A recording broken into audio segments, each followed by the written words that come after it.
And remittance to Ghana will reduce by close to 40% this year as COVID-19 continues to ravage world economies. Now, data from the International Labour Organization reveals that close to 1 million jobs have so far been lost to the virus globally. Today, we turn our attention to the Ghanaian businesses in the U.S. as the president of the Brooklyn Ghana Chamber of Commerce and Industry, Randy Pierce, as well as Jerry Kwabena Adinkra, the Brooklyn Ambassador Office of the Brooklyn Borough President, who also doubles as Executive Director of the Ghanaian American Heritage and Culture, joins us via Zoom for this extensive discussion. So I want to start off with you, the President of the Brooklyn Chamber. We're so grateful that you joined us. First of all, what will be the next phase of trade between Ghana and the United States under the Brooklyn Chamber?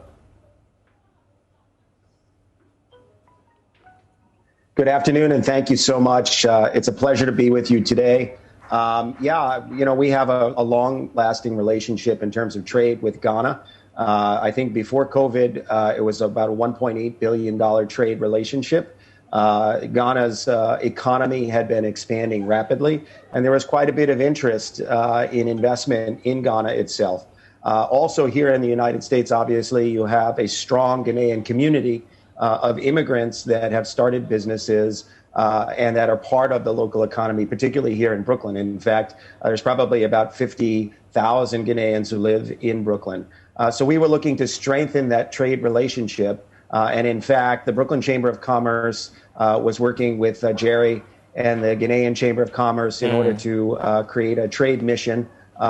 We wanted to do that this past fall. Obviously, we cannot, but we will get back on track, I believe, as soon as we beat this virus and we get a vaccine. So from our perspective, this is a challenge. COVID has become a challenge in many respects, but I think we can get the trade relationship back online. And I think we can continue to grow our trade relationship with Ghana.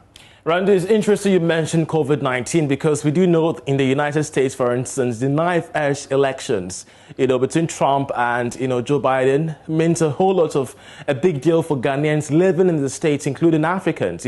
How does a Biden win brighten the prospect of trade agreements back home?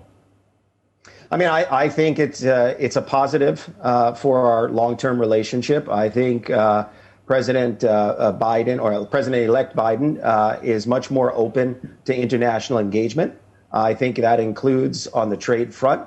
And I believe that the relationship had been strong prior to this election, and I think it will just strengthen as we transition into a new administration here in the United States. So I'm very positive and very bullish on expanded trade under a Biden administration.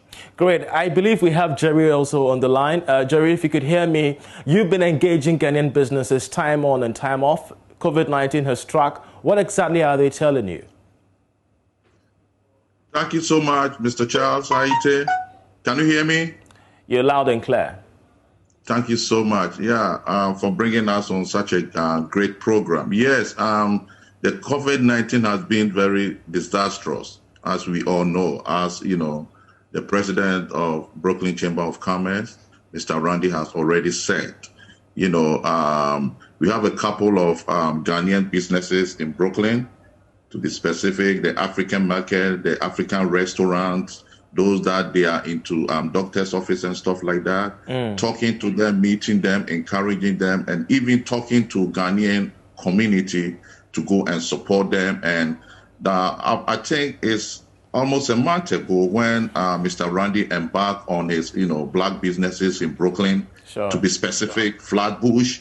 I was so glad I could see the kind of leadership he has. And so many times he has been reaching out to me, Jerry, do you have any Ghanaian businesses that the Brooklyn Chamber of Commerce can support? I can imagine. Wow. I can imagine that. Yeah. But for anyone out there seeking to relocate to the U.S. and start a business, you've been there for quite a while now. What advice do you have to give them amidst COVID-19?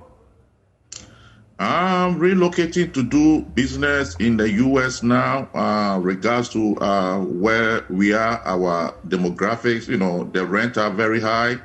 And now businesses are idle globally, not even in Brooklyn. And the rent in Brooklyn is very expensive.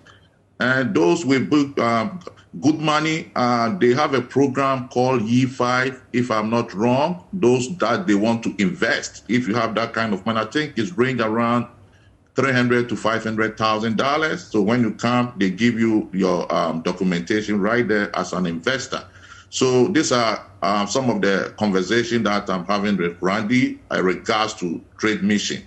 Interesting. Brooklyn Chamber of Commerce, and yeah. Interesting. If I could bring in Randy shortly. Randy, these are unusual times, and definitely we do know that it's definitely going to impact on remittances, not just from the U.S., but across other economies around the world. What is the case of the U.S., especially within the Brooklyn Chamber, when it comes to remittances to Ghana?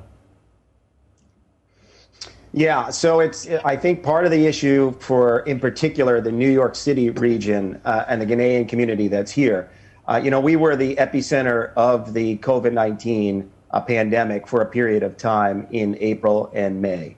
So our economy is lagging behind in terms of a local recovery. Our unemployment rate is twice that of the national average. So that's impacting all of New Yorkers, all Brooklynites, and in particular also those in the Ghanaian immigrant community.